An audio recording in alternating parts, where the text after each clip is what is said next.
إلا الله حسبي ربي جل الله ما في قلبي غير الله نور محمد صلى الله لا إله إلا الله حسبي ربي جل الله ما في قلبي غير الله نور محمد صلى الله لا إله إلا الله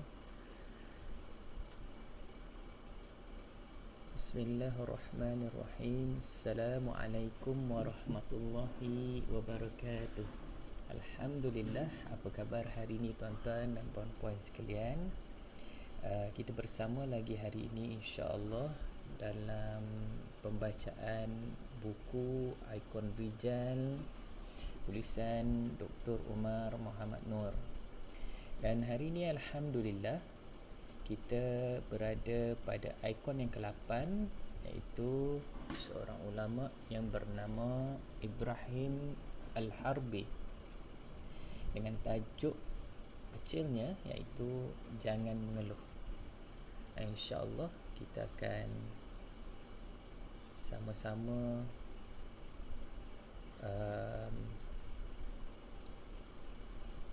membaca buku ini nanti insyaAllah.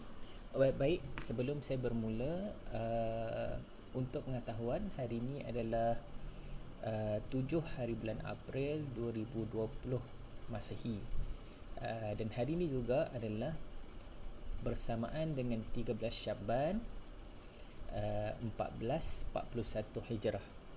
Jadi kebiasaannya kalau pada tarikh 13, 14 dan 15 kita dianjurkan untuk berpuasa sunat hari putih. Jadi bagi sesiapa yang berkesempatan ataupun hari ini berpuasa hari putih, saya ucapkan selamat berpuasa. Dan tuan-tuan masih lagi pada mana yang belum berkesempatan untuk berpuasa hari ini, mungkin terlupa, tuan-tuan masih lagi boleh berbuat demikian untuk besok 14 dan lusa pada hari Khamis 15 hari bulan Syakban. Dan insya-Allah sekiranya tuan-tuan nak berpuasa pada hari Khamis juga, suka saya ingatkan tuan-tuan boleh berpuasa sunat hari Khamis dan sunat hari putih dan puasa Syakban di hari Khamis nanti insya-Allah. Dan tidak lama daripada hari ini, kurang lebih 17 ataupun 18 hari lagi, kita akan menyambut Ramadan. Berkemungkinan tahun ini kita akan menyambut Ramadan dalam 24 April begitu. InsyaAllah mudah-mudahan dengan puasa sunat kita ini boleh membuatkan satu latihan persediaan untuk kita menghadapi Ramadan yang akan datang insyaAllah. Sudah tentu Ramadan kali ini akan berbeza dengan Ramadan tahun sebelum-sebelum ini, di mana persediaan tahun ini saya kira mungkin ada sedikit kekangan, di mana kita masih lagi dalam tempoh PKP, dan berkemungkinan juga ada banyak tempat yang telah diisytiharkan dan di-announce bahawa tidak akan ada bazar Ramadan pada tahun ini. Tapi itu tidaklah melemahkan semangat kita untuk menyambut Ramadan insya-Allah. Sedikit perkongsian untuk kita menghampiri atau menjelang Ramadan ini, suka saya ingatkan, buatlah plan ataupun perancangan awal bagaimana untuk kita sambut Ramadan pada tahun ini, lagi-lagi dengan keadaan kita yang berkemungkinan dijangka PKP mungkin sehingga Ramadan. Wallahu alam. Kalau habis tempoh fasa kedua ini, alhamdulillah. Tapi kalau melihat daripada sudut jangka masanya itu habis 14 hari bulan, kita baki lagi 10 hari untuk Ramadan, maka tidak sesuai juga untuk kita keluar dan sebagainya. Jadi mungkin kita boleh buat perancangan awal seperti bagaimana dengan solat tarawih kita, bagaimana dengan berbuka puasa kita, bagaimana dengan sahur kita, bagaimana dengan amalan-amalan yang kita nak reschedule balik.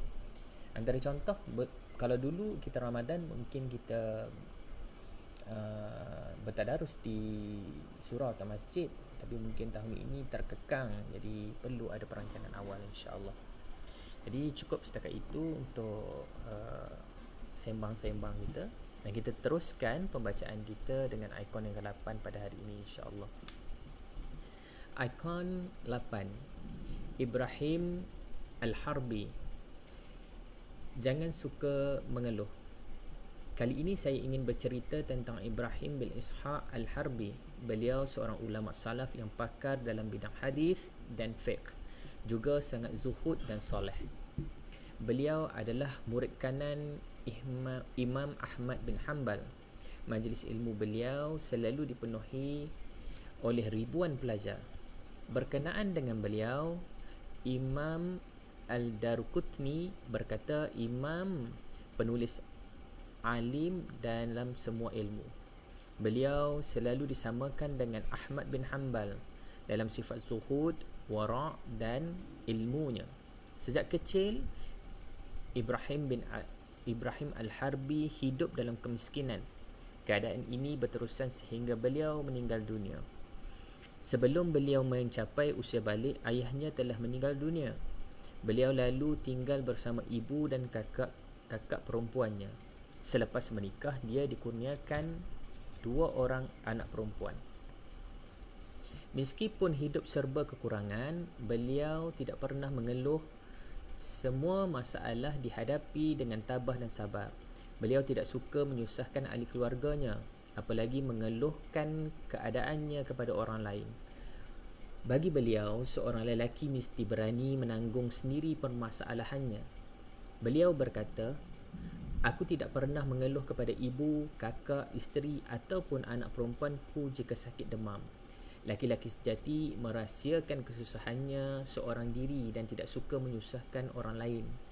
Aku menderita migrain selama 45 tahun namun tidak pernah memberitahu pada sesiapa pun. Salah satu mataku tidak dapat melihat selama 20 tahun namun aku tidak pernah memberitahu kepada sesiapa pun. Aku menghabiskan 30 tahun daripada usiaku dengan 2 roti. Jika ibu atau kakakku memberi, aku makan. Jika tidak, aku bersabar dan dengan lapar dan haus hingga keesokan hari. Warna-warni kehidupan. Hidup ini selalu berpusing dengan berganti. Ibarat sebuah roda, seseorang terkadang berada di atas, terkadang berada di bawah. Terkadang kita mendapat kegembiraan, sesekali kita turut diberikan kesusahan dan kesukaran. Apabila mendapat kegembiraan, kongsilah dengan orang lain agar mereka ikut gembira. Apabila mendapat kesusahan, hadapilah ia dengan gagah berani tanpa keluhan dan rungutan. Sedapat mungkin selesaikanlah masalah itu tanpa melibatkan orang lain. Laki-laki merahsiakan kesusahannya sendiri, seorang diri dan tidak suka menyusahkan orang lain. Kesusahan membuahkan pengalaman dan memberikan kekuatan. Jika kita menghadapinya dengan berani, kita akan menjadi orang yang bijak. Namun jika kita bersikap manja dan selalu mengeluh setiap kali menghadapi masalah, kita akan menjadi sangat bergantung kepada orang lain. Jika orang itu sudah tiada lagi, kita tidak tahu apa yang mesti dibuat.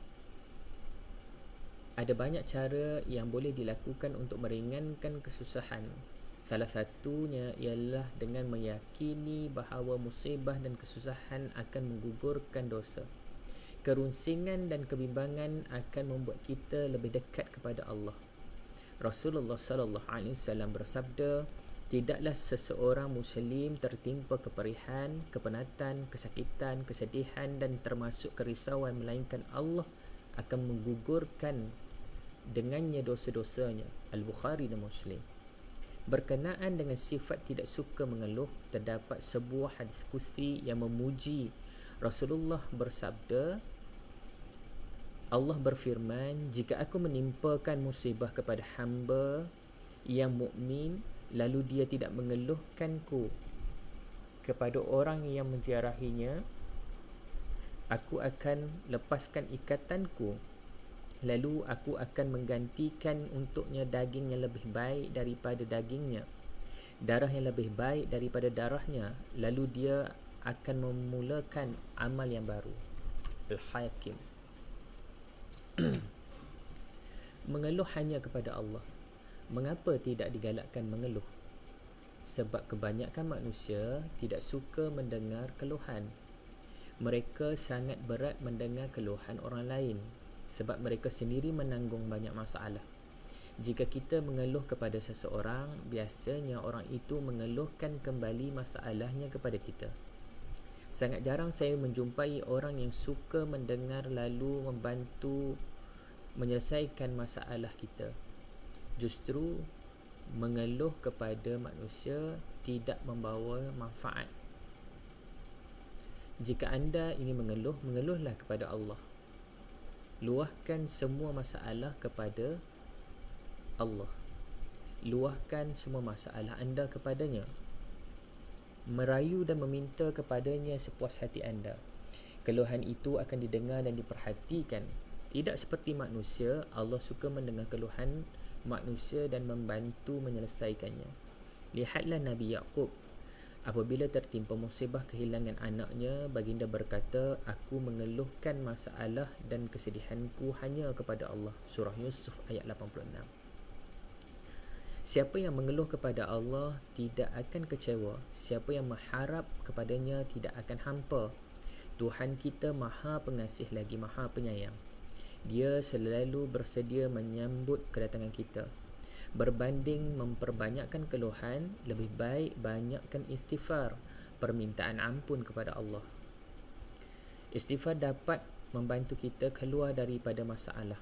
Rasulullah sallallahu alaihi wasallam bersabda, siapa yang membiasakan diri dengan istighfar, maka Allah akan menjadi jalan keluar baginya daripada setiap kesempitan, kemudahan daripada setiap kebimbangan, dan memberikannya rezeki daripada arah yang tidak disangka-sangka. Abu Daud.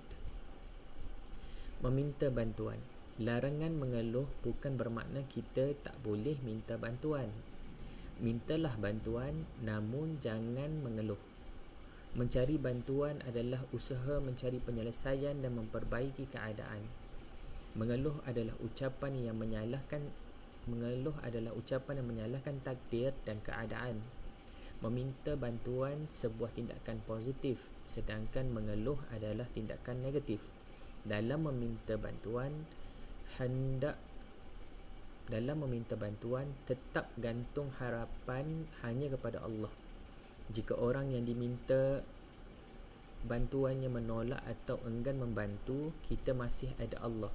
Allah selalu memberi hamba yang bertawakal kepadanya dari arah yang tidak disangka-sangka.